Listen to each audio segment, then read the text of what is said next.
Hello, everyone. I am Charlie Tolhurst, and welcome to the Tonight Show podcast for today, the 3rd of November. We are now on the final streak now towards Christmas. The run-in to Christmas has officially begun. We're in November now, and yes, not long now to go until the festive season starts, but we have got lots of news to talk about.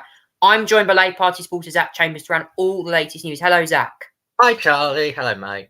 Right, now, I'm going to do something a bit different tonight. We're going to flip the script. Yes, we're going to flip the script because we're going to go straight in with the motorsport news to kick off tonight. We're going to start off, instead of doing the main news first, we're going to start with the sports news. I feel like this week we're going to go a bit different and do the sports news first. We're going to start off though with the Formula One qualifying for the Sao Paulo Grand Prix taking place at Interlagos in Brazil. Yes. Now, if you see what was on social media the other day, you would have seen Max Verstappen, who claimed pole position for the sprint today, made one of the most dramatic saves in Formula One history at turn 14 in the wet conditions that year and went on to finish third in a topsy-turvy wet race. Well, the same driver today actually took pole position in the race. Now, unfortunately, I only watched the first part of qualifying, unfortunately, because I had to go out somewhere. But Max Verstappen, the champion, is on pole ahead of Charles Leclerc in second. And interestingly, a top five that you wouldn't expect in a very bizarre fashion, actually. This is a top five I've not seen for a while, actually.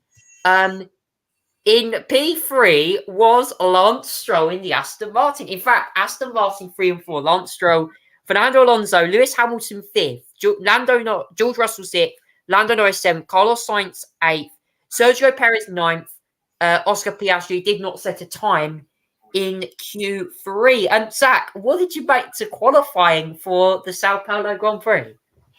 Yeah, it was quite an eventful qualifying until the end when it felt like the remnants of Storm Kieran just decided to come to Brazil all of a sudden.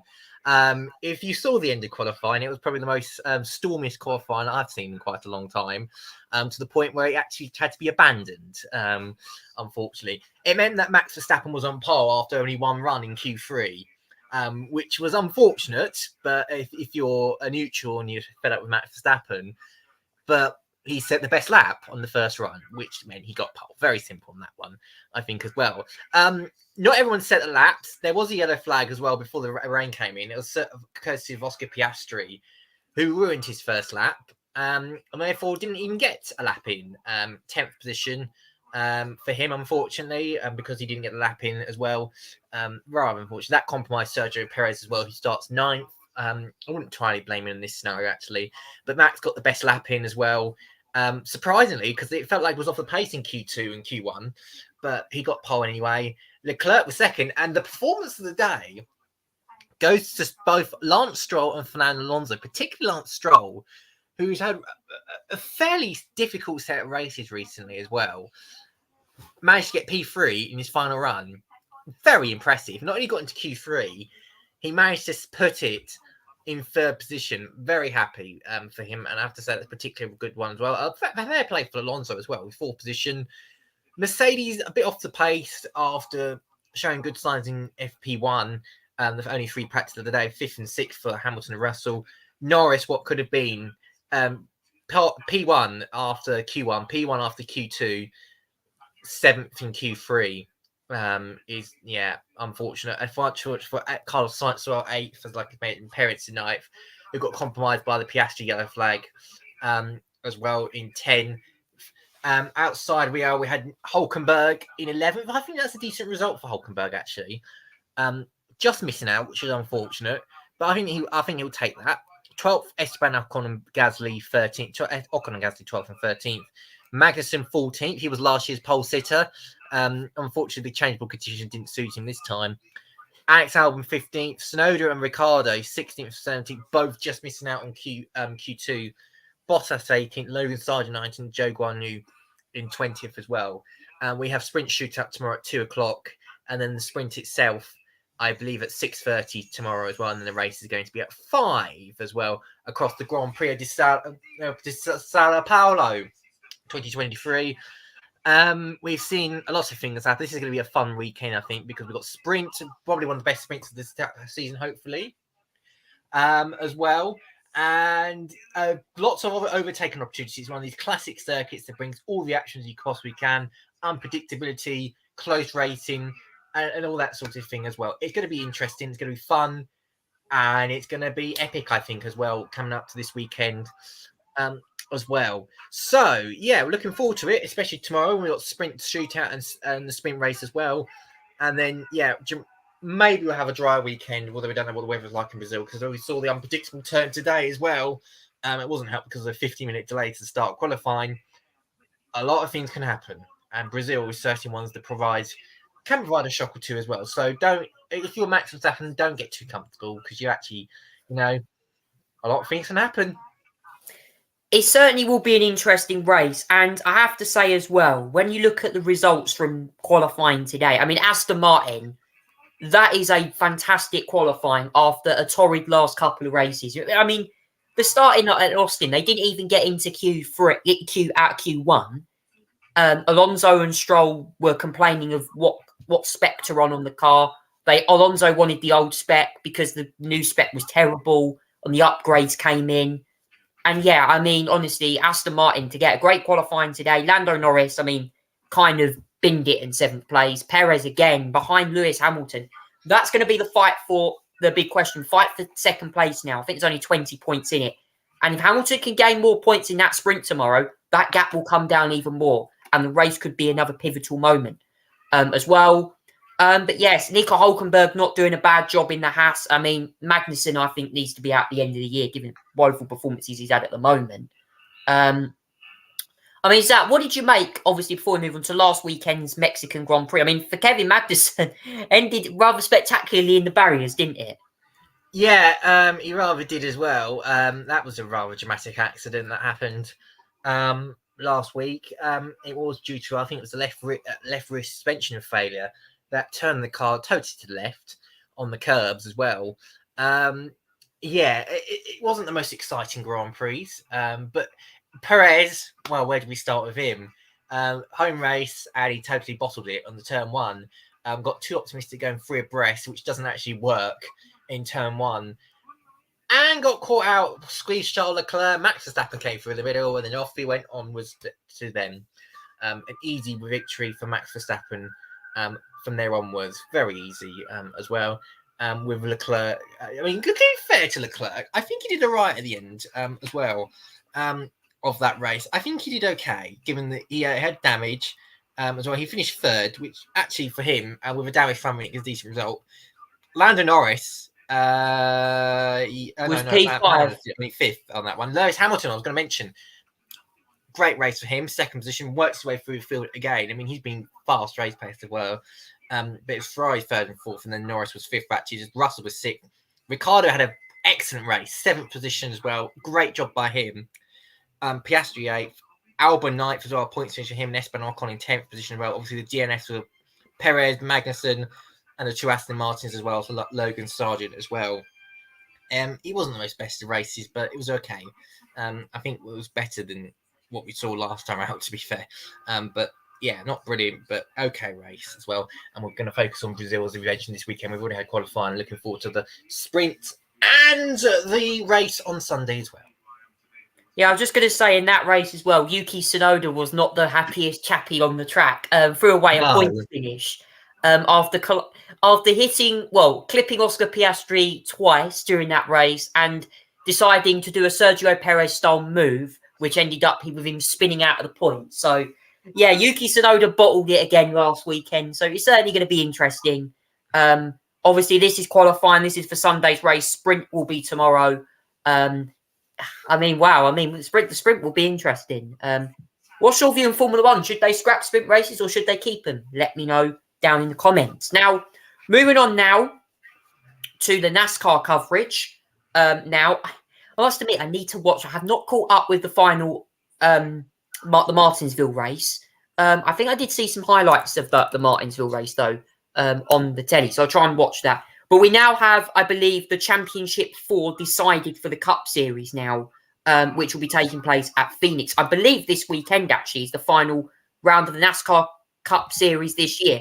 We now have 4 drivers that are now officially locked in to the Championship 4, which are going to be displayed right now. These drivers are, following up, we have Ryan Blaney, Christopher Bell, Kyle Larson, and William Byron. They're all now going to be fighting out at Phoenix, which is on Bonfire Night, November the 5th, for the ultimate crown of becoming NASCAR 2023 NASCAR Cup Series champion. And for one of these drivers, well, for Kyle Larson, I think he's going for his second title. But I think for the rest of them, I'm not sure if they've I'm not sure if they've ever won it. So this is going to be interesting. I mean, Zach, what do you make of the final 4 drivers fighting it out for this year's championship? Yeah, I mean, yeah, it's wow. We've left with the final four, as well. We got a very young and final 4. I have to say, interesting enough, we got Ryan Blaney, Christopher Bell, we got Kyle Larson, we got William Byron. It's a young and interesting final 4, and these are the best 4 in the world left to fight it out and to make history for themselves, and win the NASCAR Cup Series for 2023. Obviously, to win it, you have to be either win the race or become the highest placed finisher with the most points, as well. Stage points are going to play massive part in it, as well. But Ryan Blaney, Christopher Bell, Kyle Larson, William Byron, they're all in the final 4 and they could win the championship. Now, Kyle Larson, I believe, wouldn't be his first title. He would be probably about, I think, his second title if he win this one. But I don't think the likes of Blaney, Bell, or William Byron ever won it. For Penske, for Gibbs, there's 200 drivers as well in this one. Yeah, it's you know, for me, it's an exciting field, as well. And yeah, I'm very happy with that as well. But we're on to the final race in Phoenix, as well. And it was obviously the reason why Blaney is it, because he won it. He won the last race in Martinsville and made his way made his way on to the in points as well. Eric Almirola second, Dan Hamlin third, Briscoe fourth, Logano fifth, Larson sixth. Logano fifth, Larson sixth, Christopher Bell seventh, Buescher eighth, Cindric ninth, and Todd Gilliland 10th as well. Bell, I think, and I think Larson, it was Byron, the son, won it on points. And the others as well, some of them had to make it way in. But yeah, the final 4 is a really good, final 4, I think, as well, and well deserved. But it's all going to come down to Phoenix Raceway, the 1 mile track, where, it may not look dramatic, but anything could happen. So yeah, it's all about who finishes first and who gets the most who gets the most points out of the 4, and whoever does wins the whole championship. So it's all going to be on Sunday at 8 p.m. UK time, as well, and it's all going to be decided on the Sunday. I'll have to try and tune in and watch it if I can. And yeah, it'll be an interesting race. I mean, I've actually got a day off Sunday, so I might try and click in and have a little watch of the NASCAR final race. But yeah, it'll be an interesting one. Final round of the season. Anything can happen at Phoenix. So yeah, it's going to be. I think it's the season finale 500. I think it's called or something. So yeah, it'll be an interesting race. I think. So yeah, definitely worth to watch Phoenix final round of the year for the NASCAR Cup Series now. Also, as well, just quickly go over a couple of the other series whilst we're here. Xfinity action. Also raced at Martinsville. It was Justin Allgaier that won ahead of Sam Green and Sam Smith there as well. And in the truck series, they actually, I believe, race tomorrow at Phoenix. They didn't race last week at Miami. Homestead only raced at Homestead, Miami. So, yeah. So that's all of the Nat Motorsport action there. I'm just going to quickly go over the footy action as well whilst we're here. I know a lot of you guys really want me to do the football. Let's go over. We're going to go over the Premier League action whilst we're here as well. And we'll also go over the week's Carabao Cup fixtures as well. And maybe review last week's. I don't know. EFL Cup's actually called Carabao EFL Cup. You know, call it. And yes, certainly some interesting fixtures coming up in that. We'll go over the midweek results whilst we're here. Premier League focus, of course. Newcastle beating Manchester United 3-0, and that will certainly put pressure on Erik ten Hag for this weekend's clash at Fulham at the weekend there. Fulham, meanwhile, beat Ipswich Town 3-1. Everton beat Burnley 3-0. Sean Dyche win against his old club. Liverpool were 2-1 winners against Bournemouth. Chelsea beat Blackburn 2-0. And probably the shock of the week, Arsenal losing 3-1 away at West Ham. Zach, what do you make to the EFL Cup fixtures as well as this weekend's Premier League football? Yeah, there's some surprise results in there, I have to say as well. I mean, there was obviously 2 all Championship and League fixtures in Exeter, Middlesbrough, and Mansfield, Port Vale. Port Vale are in the quarters. I mean, fair play to them, 1-0. Middlesbrough is in the quarters, 3-2 result for them. There was a few shocking results. Start with West Ham and Arsenal. West Ham beating Arsenal 3-1 was certainly a shocking result. Well, there's their own goal from Ben White, and then there's Caldas scored the goal in the 50th and the 60th minute, and then Martin Odegaard got a 96-minute goal from there. But it was a terrible performance for Arsenal, well off their normal standards as well.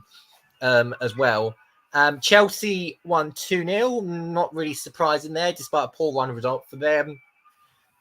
Liverpool 2-1 victories over Bournemouth. I think they'll be all right with that. Everton with a 3-0 crushing of Burnley.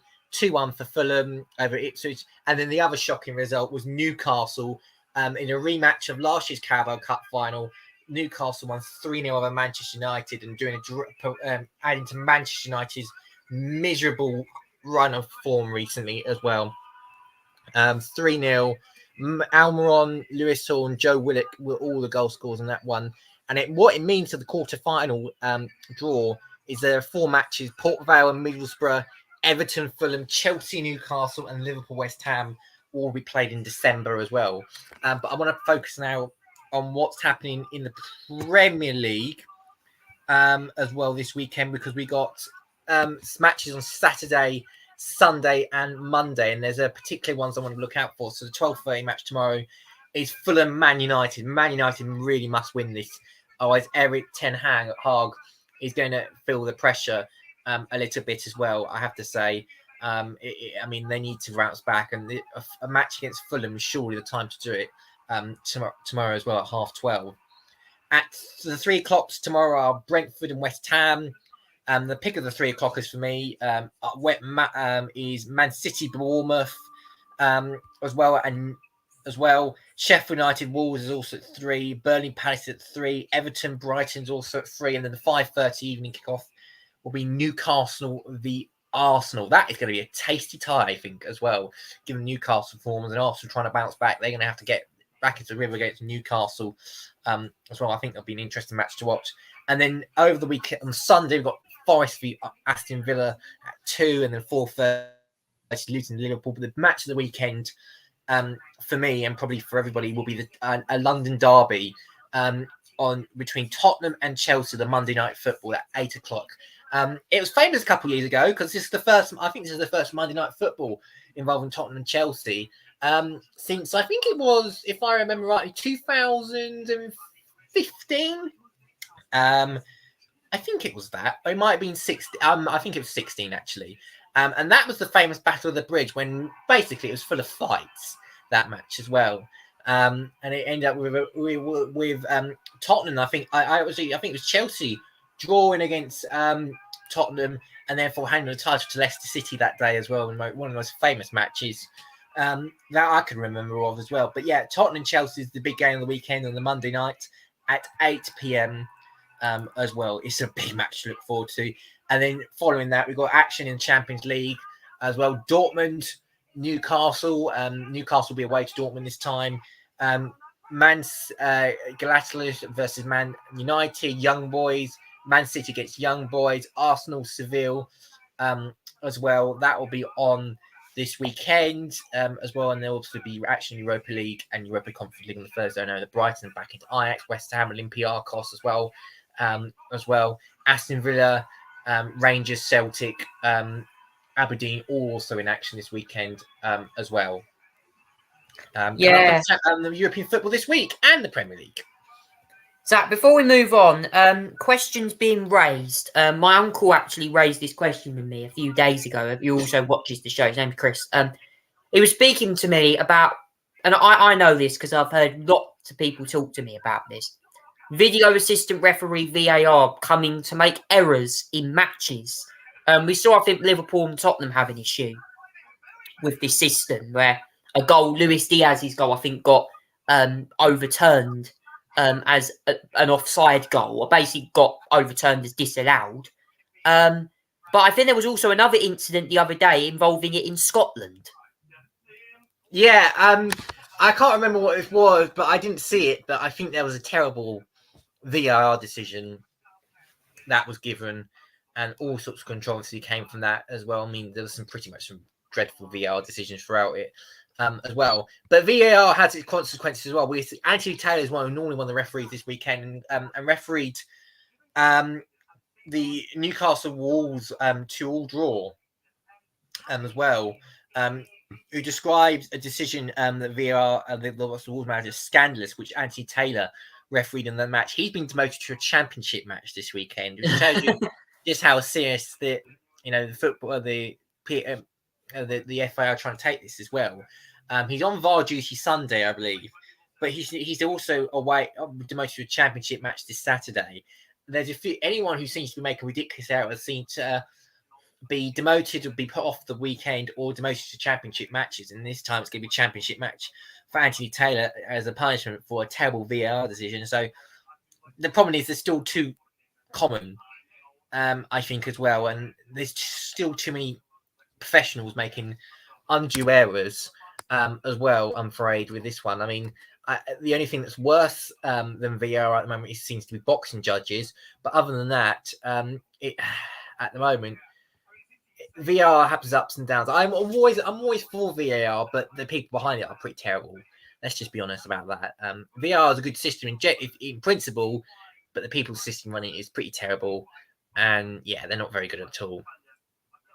That's all the sports news now. And also, just to confirm as well, just as some news in, George Russell has been given a grid penalty for the Formula One action. Zach, what do you make quickly to this news development? Yeah, I'm not actually surprised. It's only a 2-place grid job for Russell, but it is a grid penalty anyway. It is for impeding in the pit lane. Now, the FIA have got much more strict on this rule, especially what we saw in Mexico, where everyone would stop in the pit lane to try and create gaps and therefore do warm-up laps as well. And it caused a lot of issues with cars getting held up in the pit lane, and the FIA have now clamped down on this, and I'm afraid Russell has become the first victim, by the looks of it, to be of this new regulation as well. And it's probably not surprising for pit lane impeding. He could have done a lot more, and he's got his penalty as well, and the FIA have now decided to come in and enforce the rules, which I think after all this time, I think is the right decision after all. It's going to be an interesting development, and that is all the sports news done now. It's time now to go on to the main political news of the night. Now, I thought I'd change it up a little bit for tonight. Usually we do the news first on the political forefront. We're going to do it later on in the show now because we have got loads of political news to talk about. We're going to start off now with the current war between Israel and Hamas. Now, there has been a lot of developments over the last 24 hours. Now, there has been believed to be Israel... Oh, no. There has been a horrible attack in Gaza, I think, just from what I read up earlier on. I saw, I believe, innocent civilians actually being killed.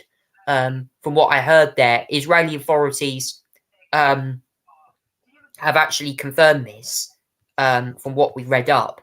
It's been reported that Benjamin Netanyahu, who's the Israeli Prime Minister, is rejected a ceasefire as Hezbollah warns of a wider war Israel's ground forces attack Hamas targets in Gaza City as the war intensifies. This is according to the news here that we're just getting up. There was a massive attack earlier on, I think. I was watching Sky News earlier, and it was a medical convoy, I think, that hit an ambulance convoy. It was at Al Shifa Hospital, I think, from what I remember. I think the IDF have spoken out about this. It was killing about 15 people and injuring 16 others. I mean, Zach, this is a huge escalation of the conflict. And I think from what Hezbollah is saying, this could get even more serious. Well, the Hezbollah leader decided to break his silence today in Lebanon, deciding to do a speech which was viewed in public because everyone they set the seats out, but decided to anyway decided to link in the bunker via Zoom or something like that because he's probably too scared to come out to the general public anyway, whilst he sits in his luxurious terrace plot or anything like that. But yeah, Hezbollah leader spoke today and waffled a load of nothing, called Israel the Zionist state, a Zionist entity, which is, by the way, she's anti-Semitic, let's just be honest about that. Basically celebrates the October 7th attacks. But I noticed in that speech is that they sort of left, although he sort of celebrated Hamas doing what they did, and stand up for the freedom of the Palestinian people, he decided not to escalate. And that's my takeaway. He decided not to escalate this any further. I mean, and start a second front. It was just a load of massive rhetoric and a load of whataboutism and nothing really. But yeah, I mean, his silence was, I don't know, his silence was nothing these days, to be fair, because it was just a load of nothing. That speech I watched today, and it wasn't really that productive at all, other than just a load of complaining and all that sort of thing as well. But yeah, Israel's is closing in Gaza City. They started the ground invasion last week, and now they're closing in. They have now encircled the Gaza city from the north and the south. They've completely encircled it.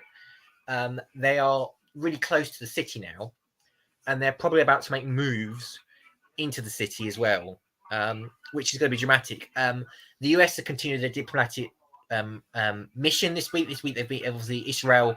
Anthony Blinken, the Secretary of State, has met Benjamin Netanyahu, Yair Lapid as well. He's met as well to discuss to make commitments to Israel and various other things involved in the war as well, which are really important. But yeah, basically what's going on at the moment is a lot of hospitals are being targeted by Israel because of Hamas links as well. I mean, it's Hamas's fault that they're building these bases, let's just be honest. But I'm very uncomfortable, I have to say, as well, with the thoughts of hospitals being rocketed whilst and civilians injured. I wish there was another tactic that they could try the Israelis, I'm afraid. And I know there's possibly not really much they can't, but it's quite upsetting actually to see all the babies, children, and hospital casualties suffering enough in this refugee camp and hospitals and being targeted. It's Hamas's fault and their evilism that they are tenting under civilian people in their bases and command centers below these areas. I just wonder, you have to wonder why they try to choose hospitals and all that sort of thing and refugee camps to do that sort of thing as well. But that's what they do. That's who they are. There's nothing more despicable than that as well. There is some light about it, and I want to do so. There is some light at the tunnel as well, I have to say, throughout all of this. Whilst we may not have any ceasefires at the moment as well, and I agree with the decision not to do ceasefire because I feel like that benefits Hamas or anything. We are finally seeing the Rafah the border opening with Egypt. Now, it's only for a limited amount of people. It seems to be foreign nationals and injured people as well. But the sign of the border at least opening is a welcome development, I feel, to get civilians out and those who want to flee. I mean, no, they're not open to Palestinians in general, and I see what the Egyptian point of view is on that completely. But it's good to see at least foreign nationals be able to make their way out, especially the family of Hamza Yusuf, for example, who have been trapped in Gaza, not been heard of for weeks, and now they've managed to escape, which is brilliant, great news to see. I'm glad to see that aid is going in as well. I'm glad to see that the UN has managed to get some aid, some food in to help some people. There needs to be so much more, obviously, and as well. But yeah, there's still a lot going on. There's still going to be no ceasefire, and as much as morally I want one, it's not the right idea at the moment. I mean, a humanitarian pause is a good idea, absolutely. But at the moment, I think we're just left with humanitarian pause at the moment. I think it's a good idea at the moment, I think, to deal with this. In terms of UK politics as well, there's still dividing lines at the moment of what's going on. The Labour Party is still divided over it. Some of the front bench responsibility is a bit gone. Andy McDonald has been suspended from the Labour Party, had the whip removed because he used the phrase "from the river to the sea," although he didn't use it in the term that some said he did. He still kind of implied it and still risked using "river to the sea" phrase, so it's understandable why he had the whip removed. But yeah, front bench collectivity seems to have disappeared between some shadow ministers who have called for ceasefires. But if you're calling for a ceasefire, I'm sorry, you're wrong. Because if you look at what the Hamas officials said a couple of days ago on Lebanon TV, I don't think it was Lebanon TV, it was Iranian TV somehow, they would happily repeat what they met. One of the spokesperson went on there and happily admitted they would repeat October 7th all over again. So this is why all the ceasefire calls are completely wrong. Because Hamas is not going to follow it. The Israeli government's not going to follow it. I think people should stop. As much as you would want a ceasefire in the heart, and I understand that, morally they're going to be completely wrong. And anyone calling for that, I'm sorry, it's not going to work at all. And I think you're just wasting your time on something that's not going to work, and in fact looks counterproductive as well. And I also should mention as well, there looks like it's going to be protests again. One rather quite insensitive protest I think going to happen is on Remembrance Sunday. As well, an Armistice Day. I'm all for protests, for Palestinian protests, as long as they're peaceful, as long as they don't display terrorist signs or terrorist sympathies. I'm all for that. But organising one on Armistice Day, I think is quite insensitive, and I think crass, personally, in my view, near the cenotaph. We're supposed to remember those of previous wars and remaining silent, remember them silently and peacefully. And then we're going to have potentially, not all of them are Hamas sympathisers, but then again, we're potentially going to have unfortunate Palestinian protests. As much as morally, I feel like, if you're supporting Palestinian rights, I think you have a right to do that. It's going to be, if you allow it on Armistice Day, you're going to let the rotting of potential Hamas supporters, not all of them are Hamas supporters, I should point out, but some Hamas supporters, sympathisers, trying to protest on Armistice Day when they're sympathising with terrorists. I'm very uncomfortable with that, and I'm although the police don't have the powers to sort of stop the protests from happening, they can relocate it needed to be. I don't like the thought on doing it. Remember in past wars, we're trying to try and weaponise the November 11th for Remembrance Sunday to make it all about your Palestinian cause. It's just not the right day. Do it this weekend, fine. If you want to run an Israel protest, fine. You want to run Palestinian protest, fine.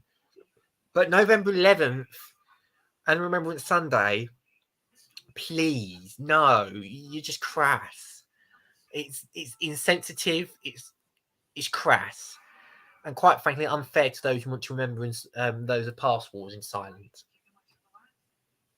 Now, Zach, I have to say a question. Didn't JC call for a ceasefire the other day? I'm referring to Jeremy Corbyn, who's the independent MP for Islington North, because I heard what he was saying the other day, and I feel like you know, Jeremy Corbyn is this critical man. He obviously used to lead the Labour Party, or as the leader of the opposition. And I have to say, like, Labour have been under a lot of pressure this week. See, Corbyn's calling for a ceasefire. Keir Starmer removing his poppy during the speech. I mean, it's just clear that it's been a bit of turmoil this week for them. I don't think the removing the poppy was wasn't intentional. I think it was a mistake. Obviously, they just overlooked it, and I don't think people should be making such a big deal out of that. I think because I honestly, I really don't. It's nothing to be a big deal of. It's not really affecting them in the polls too much. Let's just be clear on that. It's not affecting them in the polls too much. I think what it shows is this is just a kind of this Israel-Palestinian issue for Labour is sort of. Twitter is not real life. There is a lot of more sympathy to the Israelis than there are to the Palestinians. Let's just be honest about that.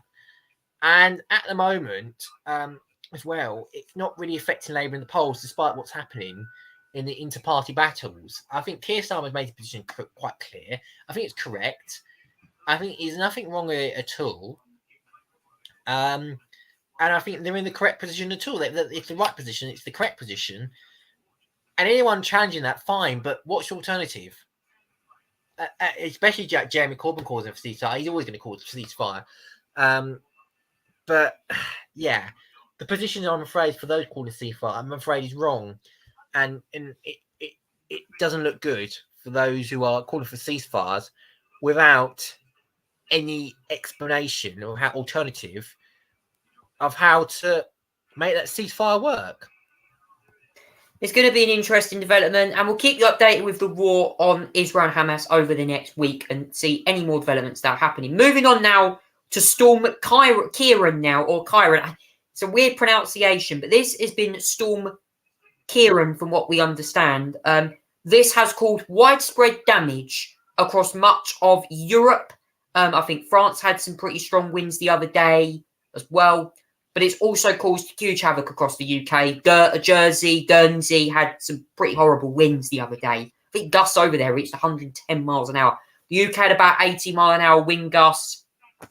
There was actually quite harrowing footage the other day, I think, in the southwest of England. I think it was in Devon or somewhere, where a woman and a 3-month-old baby had to basically evacuate her home. And the woman actually had to catch her 3-month-old baby very quickly after her window got smashed by falling tree due to Storm Ciarán the other day. Huge damage across much of the UK. There was an amber warning in force across much of the southwest. We had a yellow warning. It certainly came down the rain. It was some heavy showers. Certainly huge waves across the southwest of England, Dawlish, Exmouth, Sidmouth. There was even some huge waves at Dover in Kent the other day as well. So maybe the Channel migrants decided not to cross that day because of the bad weather. It certainly stopped migrant boats crossing. That's what I can say. Zach, what did you make to Storm Ciarán's huge impact the other day across much of the UK? Well, there's always an immigrant argument behind it. But yeah, it was a very nasty storm. We've seen a few. Devon, Cornwall got quite a nasty bunch of it. Where I saw some of the webcams, it was really nasty storm. I think it's Ciarán, or is it called Ciarán? Oh, whatever. Ciarán. I call it Ciarán because as well, it's just easier for me. A lot of flooding in Devon, Cornwall, especially the Channel Islands. We've got the horrible worst of it. They got 100-mile-an-hour winds. There was even a tornado at one point as well, which shows how bad it got there as well. We saw some of the footage. Look at that. That's the footage from the Channel Islands. I think as well, the destruction it caused. So how's it going? Advert, don't worry about that. But yeah, there's a lot of damage. It was unfortunate, and a lot of poor people's homes and roofs got struck off as well, and people's windows. There was a lot of hailstorms, thunderstorms as well. It was scary for a lot of people as well. And yeah, 100-mile-an-hour winds as well on the Channel Islands, 80-mile-an-hour Devon, Cornwall, 90 as well. Sussex got battered as well. A lot of flooding, and there's a lot of a mess. Look at that. that's the mess from what happened as well. Hailstones as well. Schools were closed. People were urged not to travel. It was a very nasty storm. And it was a very big event that happened as well, especially for the Channel Islands. Probably the worst bit of weather that they had in a very long time. And I feel sympathetic for the people. Unfortunately, I believe one driver got killed, I believe, as well in an accident. That was because of Storm Kieran as well. So my thoughts are with them and the families and friends involved as well. It's an unfortunate what happened there, and hopefully the recovery efforts will be quick and fast. Yeah. Horrible way. I think this is the video of the baby, the mother, the one full house was stormed. This was the mother rescuing her baby. I mean, look at this. I mean, that was, oh my goodness. Yeah, that was quite something to watch as well. That was. They're thankfully, they're okay. But yeah, I watched that and wow. Oh, that was bad. That was pretty bad. As well, what was going on there? It was awful. And I feel sorry for that young baby. Yeah, I'm glad they're both okay though, because that was pretty scary during the middle of the night as well. And thankfully, she got the baby. Quite a hero, to be honest, because otherwise that could have been a lot worse. Jessica O'Reilly was the woman who rescued her. I mean, that horrible, frightening footage there. She deserves to be a hero of the week for that. I mean, that's incredible. The fact that she saved her baby from there could have. I mean, it's only 3 months. I mean, getting a baby up in the middle of the night as well, probably fast asleep. Man, I know a lot of babies sleep throughout the night, but that was terrifying. I bet she had to evacuate her house after that. I mean, that was pretty horrifying. But yeah, in terms of the storm, I think the Severn Bridge was shut as well. The bridge that goes across between England and Wales. I think that was shut as well. We got a lorry rolled over, I think, on a motorway as well. Oh, it was horrible. Parts of southwest England and even parts of the south coast got very huge flooding. All I can say is I hope everyone's okay. And obviously there are more weather warnings, I think, in place tonight, I think, as well. So, yeah, just take it easy if you're out on the roads, because clearly the weather is not getting any better. Now it's time for Plank of the Week now.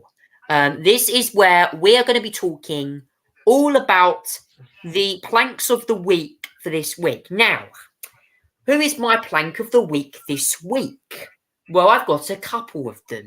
Number one is going to be Mr. Dominic Cummings, who was speaking this week at the COVID inquiry. I have to say, Dominic Cummings made some pretty crazy, interesting remarks at the inquiry meeting this week. Apparently, he made a comment which I found very interesting. I don't know what to say on this, but he apparently said a lot of swear words. It was a lot of swear words. I mean, I think it was Lee Kane and Dominic Cummings. He called Helen McNamara, and I quote this now. I'm not gonna. He called Helen McNamara a C beep and C C. Yeah, C word. Yeah, we know that word. I'm not going to say it. It's just expletive there. He called that in a misogynistic tirade. I mean, okay, words are words, but I mean, how did he say that in the hearing? It was clear to me, like it was on. It was saying like older people. He said that ahead of the first lockdown, there was essentially no shielding at all for those who were at risk of severe disease. He said one of the most appalling things he added was Cabinet Office tried to block the shielding plan. He also called dumpster fire as well, the wrong crisis, macho culture, the aggressively criticised senior servants. It's stunning, isn't it, Charlie? It absolutely. I feel like the reason I gave him that was for the words he was saying. I think, as well as that, to me, the inquiry was a bit weird. It went a bit pear-shaped at times, didn't it? So, certainly very, very interesting. I've got another nomination as well, actually. Busy this week if you are a Tory MP, because I've got another nomination for another Tory MP who got, I think, another one. Has been, has there any been more suspended Tory MPs here as well. Other week, I think we had Peter Bone, who was suspended.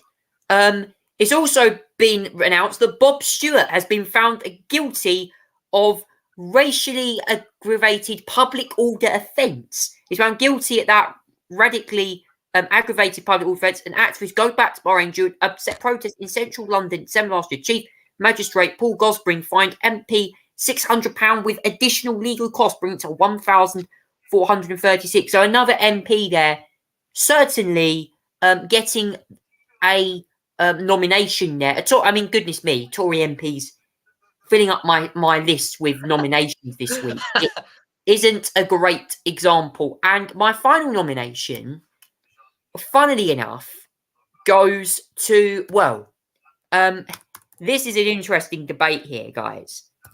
I'm going to give it to Walt Disney World because they are apparently deciding, and this has been a big debate over in America right now. Does anyone know of Disney's Fort Wilderness Resort and Campground? A resort in America. Well, it's been announced that a couple of their cabins have been removed. Apparently to make way for DVC accommodation. Now, I'm all for Disney Vacation Club accommodation, but it's becoming clear now that DVC resorts are now growing and resorts are now being taken over by Disney Vacation Club. Now, I'm not saying that this is bad, but in my opinion, I think Disney have got other areas where they could expand. It's like they're sticking a massive tower at Polynesian Village and it's going to create a massive eyesore for that one. It's certainly very, very interesting. So that's my planks of the week this week. Zach, what do you make to my nominations? I mean, I totally agree with the first two, right? Okay, as well. I mean, it's unbelievable. It's got the COVID inquiry was mad. The evidence revealed what the culture like in Downing Street. I mean, Boris Johnson, Dominic Cummings, Lee Kane, Rishi Sunak as well, who's been nicknamed Dr. Death, from several others. The decision was unbelievable. There's a culture of misogyny, toxicness in there. Words such as the F word, the C word, expressions like F pigs, a bunch of what's it's as well. I mean, I can't even say these sort of things, but it just reveals the decision making was so toxic, and it's a terrible culture in that number 10 as well. Dominic Cummings contributed to it, but he denied that he's a misogynist and used sexist language. But then again, he's a sexist as well for the language that he's been using. As for Bob Stewart, racially motivated actions telling a Bahraini person to go back to where he came from. It's pretty much as racist as you can get, to be honest, and so not surprising as well. And can I add my own one as well? So I'm going to give it to the first two, but I'm going to add my own one as well. I'm going to give it to M&S. Yes, I was going to say that, Marks and Spencer. With their advert. They have pulled their Christmas advert. Following criticism that it looked like they were burning a Palestinian flag. I mean, seriously? I look, come on. It was a Christmas advert. They were burning things, okay? But the reason why people got so upset because it looked like they were burning the colours of the Palestine cause. Because it was green, it was black, and I can't remember the other one. Was it red as well? Something like that. And it was in that theme. And everyone kept kind of that were burning the Palestinian sort of movement and all that sort of thing as well. So under pressure from people that got triggered, they have decided to pull the Christmas advert they've paid thousands of pounds for as well. I think this whole thing is pathetic, quite frankly. I didn't realise it was even the Palestinian thing that until everyone started getting triggered off about it. But a lot of people criticise the actual advert. A lot of people started criticising the actual putting the advert, but it's just an overall disaster, PR disaster for M&S as well. Just overall, it's just complete and utter. I don't know what it is, but yeah, that Dominic Cummings, the COVID inquiry, Bob Stewart, and M&S are all planks of the weeks for me. I'm going to add Just Stop Oiling as well, because they caused more disruption during the week with their more crazy protests in London, where again the police clearly got clashed with them. So that's really what I'm going to say on the planks of the week. Now, we're going to move on now and go straight. Actually, we're going to go. Yeah, we'll go Conversation Street now. We'll do that, and then we're going to put the musical interlude on before we do the papers. We're going to go into a couple of things. We've got a couple of things to talk about tonight on this. We're actually going to be talking tonight because I know Zach. I know we mentioned that M&S was a plank of the week, but there is some news because Marks and Spencer are announcing. And by the way, I used to work for this company. Okay, there is going to be a new store opening in Lakeside Shopping Centre in the middle of middle of November. From what we understand, there is now a new look M&S store. Now, it's going to replace the former Debenhams unit, from what we understand. And there is also, there was pictures that were taken the other day of the cafe, which is going to be, I've actually got a picture here. This is from the Colchester Gazette. This is what's going to look like when it opens up, I think, in a couple of weeks' time. This is the new image there. The first image we've seen of the new cafe. I believe the cafe is going to seat, I think, around 140 people. So pretty big. I mean, obviously, Marks and Spencer, they do obviously fashion, clothing. There's also a food hall as well where you can get prices at remarkable value. You can also get lots of like Percy Pig merch as well, because Percy Pig's the mascot. I mean, Zach, obviously, this is a big move for M&S. I know the Christmas advert wasn't quite there for them, but this shop opening in Lakeside, it's a massive change from the old Debenhams that used to be there before. Yeah, this is interesting as well. So the M&S is going, as you mentioned, across the old Debenhams space as well. This is interesting enough. I think it's a good idea. Obviously, a good addition. Obviously, open a new store there, which is really, I think, obviously important as well. And I think it's good to see a new food stall opening Lakeside as well, the shopping centre. As well, somewhere where I'm probably going to be going in a couple of weeks, actually, Lakeside, around in the middle of November. But yeah, it's good to see a new store open as well. There it is at the Lakeside, a new former Debenhams cafe as well. They're launching, I think it's a cafe there as well, and a new food store as well. Shoppers a fresh market style food hall, clothing, home, beauty departments, are obviously a range of cheeses, baked goods.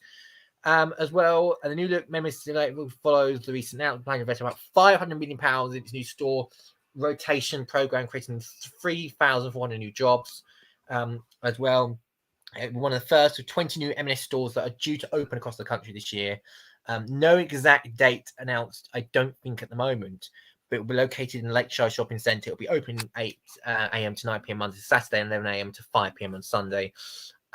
As well, but yeah, a new store opening in Lakeside. It's a good addition. Hopefully, they haven't pulled off their Christmas adverts down there as well. But yeah, a new Lakeside shopping centre and replacing Debenhams as well.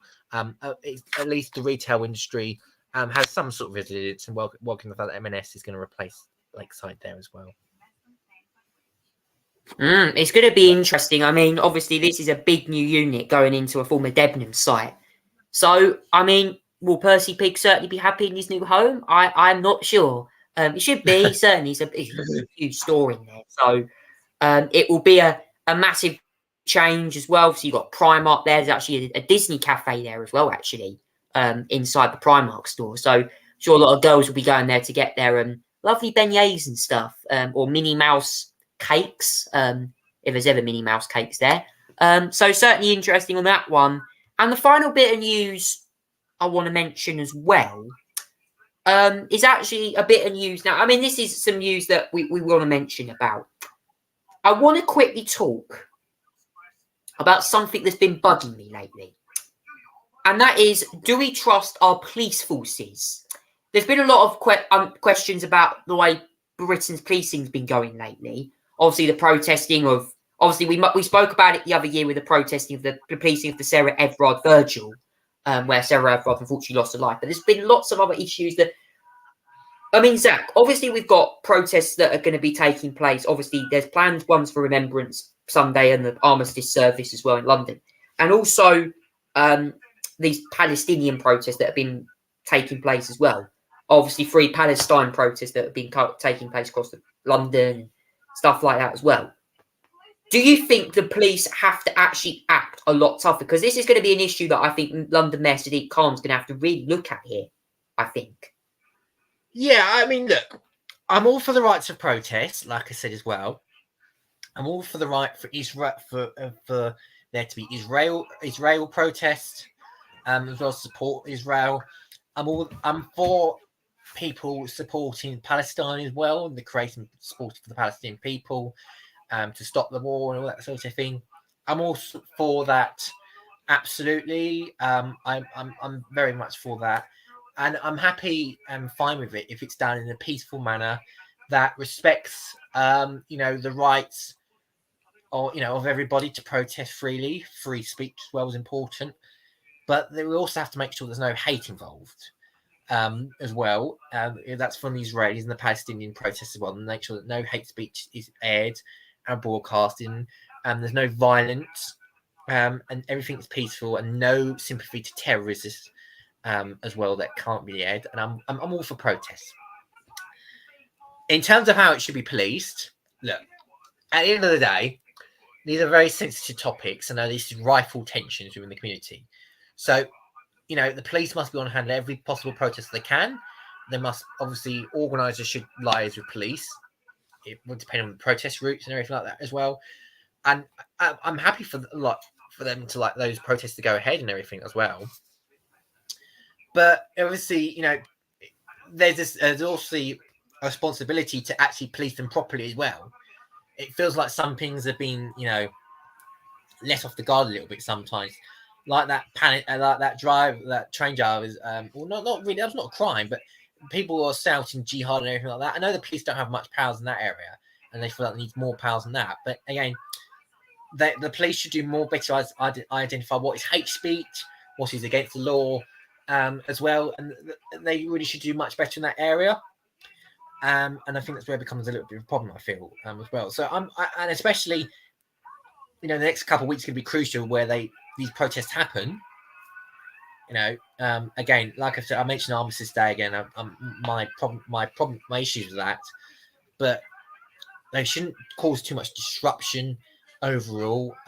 They should, be within the law. They should be, peaceful. There should be no violence. Police should be respected at all times. As long as you do that, then I'm all for the protests. Along with terrorist sympathy, of hate speech, violence, all that sort of thing as well.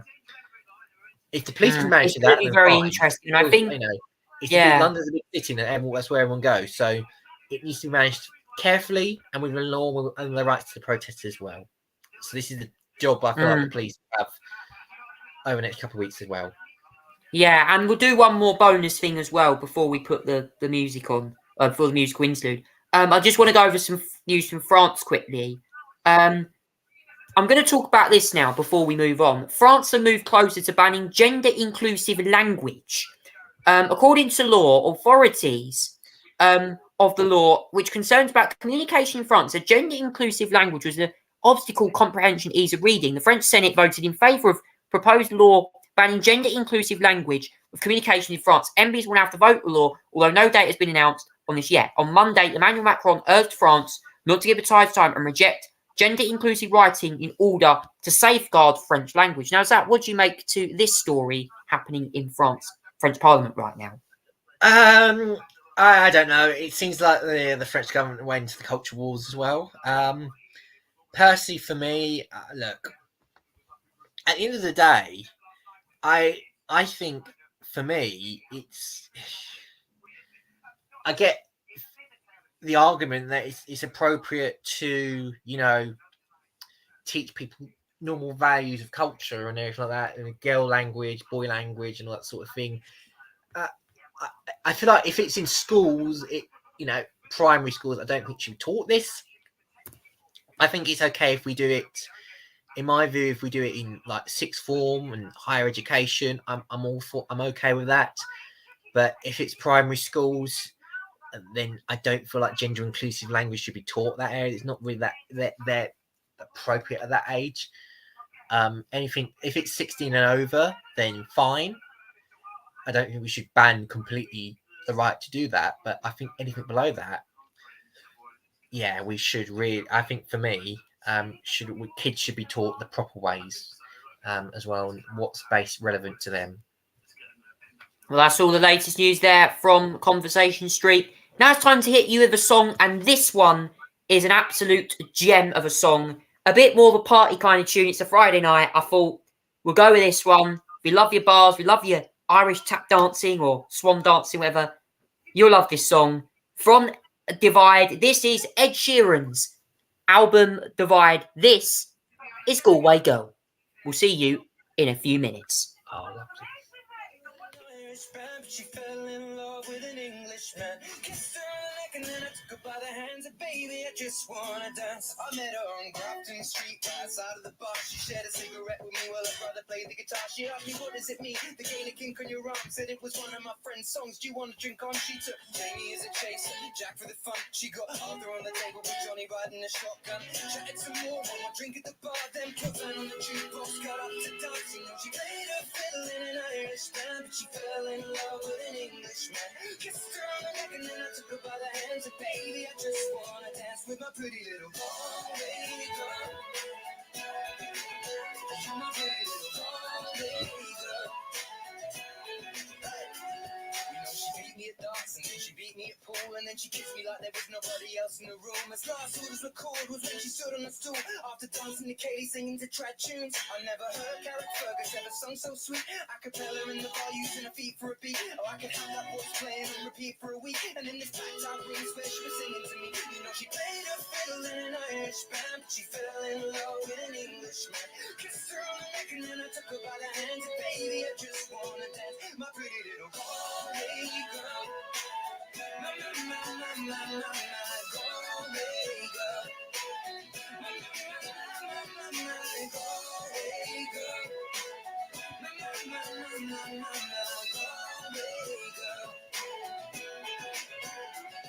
Now we all said our welcome and it's closing time. I was holding a hand, the hand was holding mine.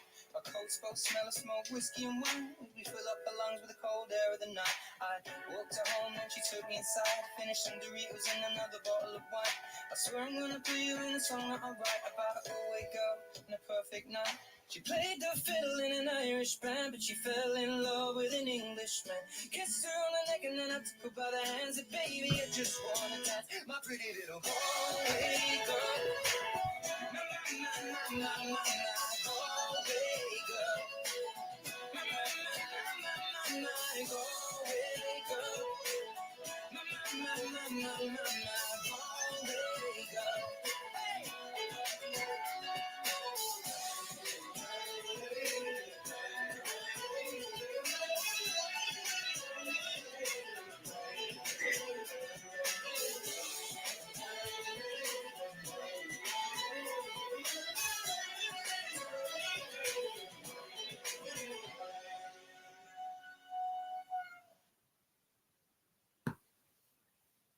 Thank you there to Ed Sheeran with an absolute gem from his album Divide there. Galway Girl.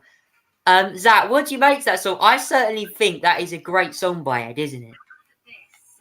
Wow. I mean, that was a classic. I haven't actually heard that in such a while, actually. That is a classic. It was one of my favourite songs when that album came out. I mean, you always see so much stuff like Shape of You, Castle Over the Hill, but Galway Girl was one of my all-time favourites off that. I mean, just the Irishness in it, and just the absolute upbeat, funky, just up and down, dancey tune that was. It was brilliant, and it was absolutely fantastic. So I'm glad to hear that again, because it was been a while since I heard that, and I really enjoyed listening to that. It's a great song. I mean, Ed Sheeran's one of them decorated artists to come out of this country, and yeah, Galway Girl, an absolute classic. I love as well. He plays it on the guitar. It's like, acoustic guitar. Just Ed loves playing it, and he can sing along to anything. So yeah, that's all I'm going to say. But it's time now to get back to should I say back to basics now, and and do the news now with the newspaper review. Press previews back now. We've got newspapers to review, and there's been plenty of news over the last few days. This is tomorrow's papers for Saturday, the 4th of November. So, get that off quickly. There we go. The Guardian goes for Israel rules out ceasefire until hostages are free. Benjamin Netanyahu reshuffles, rebuffs the US Secretary of State's plea to pause offensive to allow aid into Gaza. I'm pretty sure that mentions, well, it was basically after 240 hostages are released. Now, the Daily Mail goes with, oh, here we go. This is probably to do with the COVID inquiry. Sex parties and the ruthless Tory clique who secretly make and then break prime ministers, revealed in Dean Dorris's bombshell book. The assassins are plotting Boris out of number 10 straight after his landslide. He's now officially joined GB News after that. The Daily Telegraph goes, BBC crisis over £1.7 billion pension bill for stars. Cost of gold-plated skeeter bosses and talent has tripled in a decade. Daily Express goes, hate marches are affront to British values. That is a comment that comes after Wella Braverman criticised those making Palestine, criticised Free Palestine protests. She called them hate marches, according to the report there. Rishi Sunak wants to see the planned protest for Armistice Day ban. That's the Prime Minister said. Daily Star goes, we got something else to worry about. Hair age. 1 in 5 anxious hair dodgy. So bad that 6% won't leave the home. Thousands more are fricked to change their styles ever. I certainly need a haircut very soon. And I'm sure my hairdressers certainly appreciate that when my hair decides to get cut soon as well. The Times goes, chief rabbis protest fears supporters of hateful Hamas are going to go unchallenged as he warns more protests on Armistice Day. The Mirror goes, no justice. Zara's cowardly killer has jail term cut, didn't suffer involuntarily there as well. The Eye Weekend goes, election boost for Labour's former Tory Chancellor Ken Clarke backs Rachel Reeves. Interesting, that's an interesting discussion there from Ken Clarke. And hopes build for US soft landing. Jobs data fuels stock rally. Signs of cool economy. FTSE rises 100. Rises to 100%, 1.7% this week. FTSE's rise by 100 there, 1.7% as well.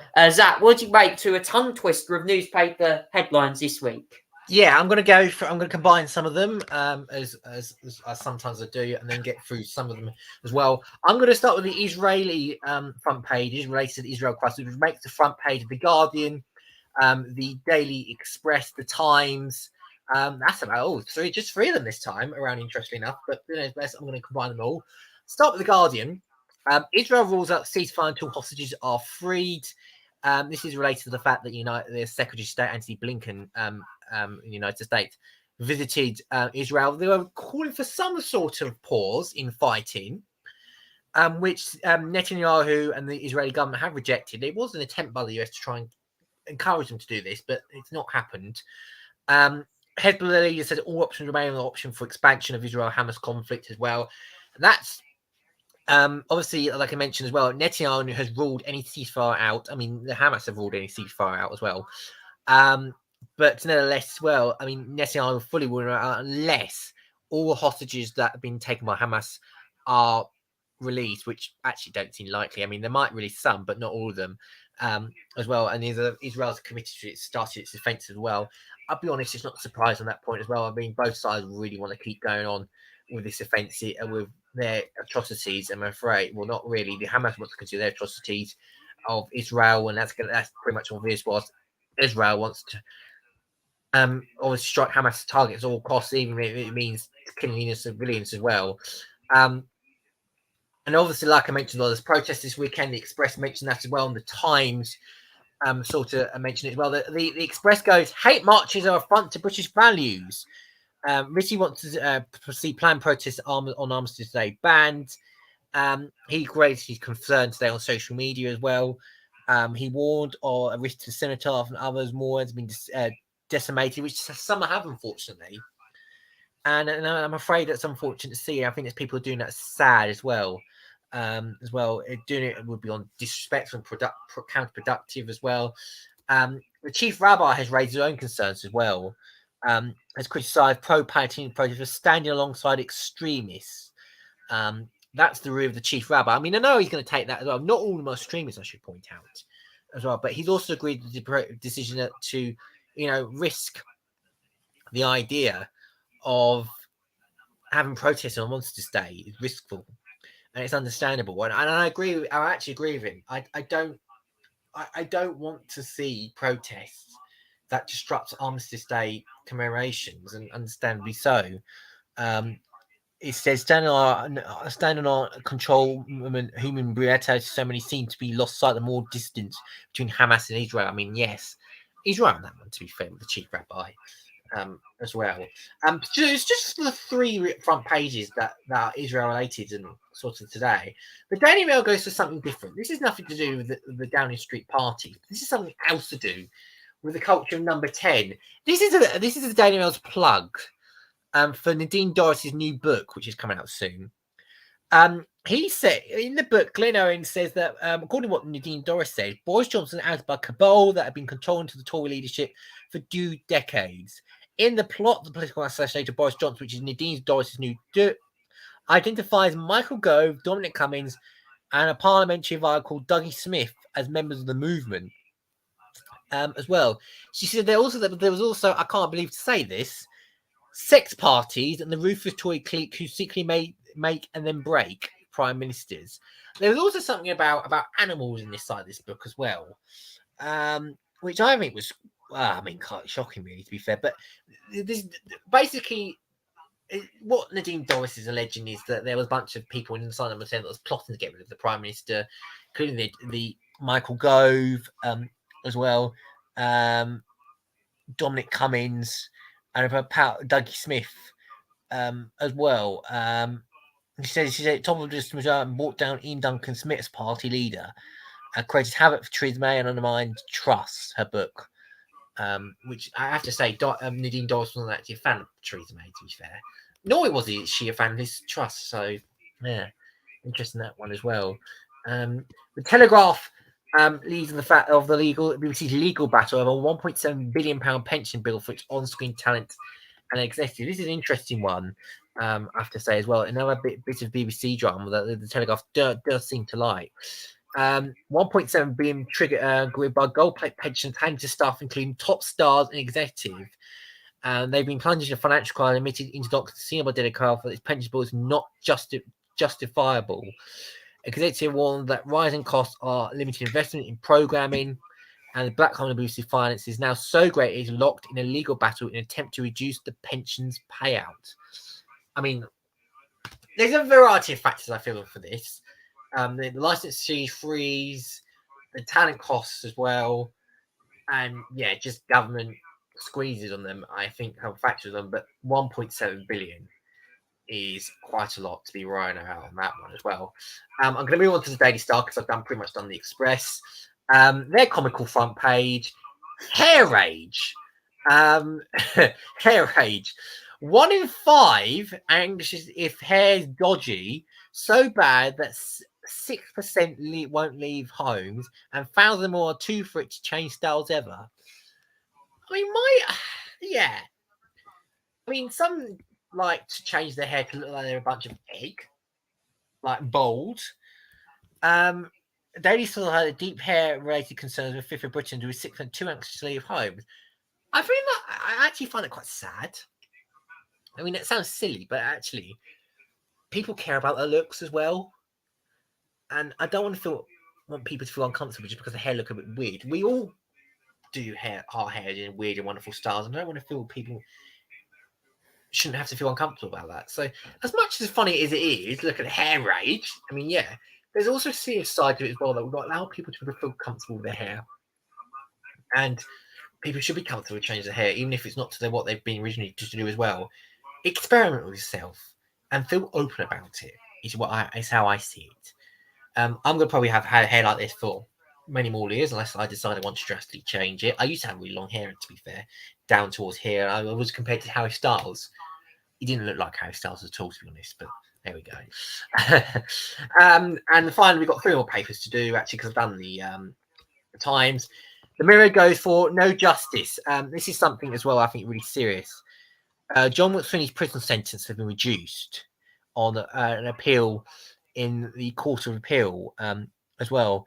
His 38-year sentence, John McSweeney's prison sentence, was cut from life from 38 years to 33 years. The reason the appeal judge ruled the victim did not suffer custody during a horrific 9-minute attack by John McSweeney, as she felt unconscious early on. I mean, 5 years doesn't sound a lot, but on the other hand, I think it's stupid this guy had his prison sentence reduced by 5 years. There's no justifiable reason for it. He murdered Zara Alina, and I think the decision is terrible, absolutely terrible, and there's no justifiable reason for reducing the sentence at all for this guy. He is a murderer, he's a killer, and probably should have kept the life sentence at all. I don't agree with the judge's decision on this one with me. I'm not saying that there's a reason to appeal it, but obviously whatever the judge's reason, I don't agree with it, I'm afraid, with this one. 2 more to do. The Eye Weekend goes to the expression of the fact that Ken Clarke, the former Chancellor Chancellor, Lord Clarke, the current peer, has endorsed Rachel Reeves to be the next Chancellor, as well as reassuring a responsible figure to run the UK economy. This is the Tory ground who was under Thatcher, John Major, and David Cameron, and she's praised her fiscal approach as well to the economy, and that's a big endorsement for Labour after receiving endorsement from Mark Carney before. It looks like Rachel Reeves is being endorsed by Ken Clarke, which is a big figure, by the way. It's a big endorsement. I mean, yes, she's recently received criticism for possibly plagiarising a book, some sources in her new book, which is embarrassing. But otherwise, if you took a look at the real world, she's been endorsed by Mark Carney and Ken Clarke. Is Ken Clarke even a member of the Conservative Party anymore? Yes, he is. That's significant. It's a Conservative endorsement of Labour is quite significant, especially someone like Ken Clarke, who's a very respected figure in the centre by those on the One Nation Conservatives and those who are traditional Conservatives. I think it's a big. You might as well join the Labour Party now from endorsing Rachel Reeves. I mean, it's quite an endorsement. Like I said, I think it's quite an endorsement for Rachel Reeves in some ways as well. I mean, Ken Clarke is a respected figure in the Conservative Party, and yeah, I think it's quite endorsement. And finally, FT Weekend hopes build for US soft landing. Dobbs Datafield stock rally. I mean, 150,000 new jobs added this week, this week as well. It's slightly below expectation in the US, but the unemployment rate is 3.9% as well. It's below 4%. But the stocks have rise this week. The economy is cooling a little bit, but it doesn't appear to be,